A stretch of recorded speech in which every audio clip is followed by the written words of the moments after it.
দান সাদকা করলে দুশ্মনকে প্রতিহত করা যায়। আপনাদের অনেকের দুশ্মন আছে, হ্যাঁ, দুশ্মন আছে, জীবন নাশ করে দেবে, মেরে ফেলবে, এরকম হয়তো আপনার ঝুঁকি আছে। আপনি আত্মরক্ষা করতে চান দুশ্মন থেকে, মানুষ শয়তান, জিন শয়তান, মানুষ দুশ্মন আর জিন দুশ্মন থেকে, তাহলে আপনি বেশি বেশি দান সাদকা করুন। এই মর্মে ইয়াহিয়া আলাইহিস সালাম, যে আল্লাহর নবী ছিলেন, জাকারিয়া আলাইহিস সালাম, জাকারিয়া নবীর ছেলে ইয়াহিয়া, তিনি বাপ বেটা দুইজন নবী ছিলেন, তার থেকে একটি রিওয়ায়াত বর্ণিত হয়েছে। তিনি বলেছেন, তোমাদেরকে দান সাদকা করতে বলছি।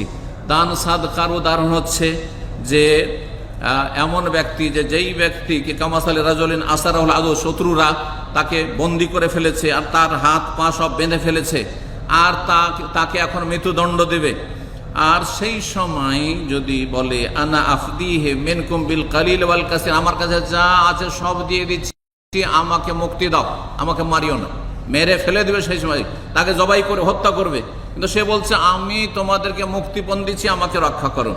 ফাফাদা নাফসাহু মিনহুম, তাদেরকে যা কিছু দিল তাতে তারা রাজি হয়ে গেল, আর দিয়ে সে মুক্তি লাভ করলো, তার প্রাণটি বাঁচলো। ঠিক ওই রকমই একজন মানুষ বালা মুসিবতে যখন পড়ে বা দুশ্মনের যখন আক্রমণ হতে যায়, তখন দান সাদকা করলে আল্লাহ রাব্বুল আলামিন তার হেফাজত করেন।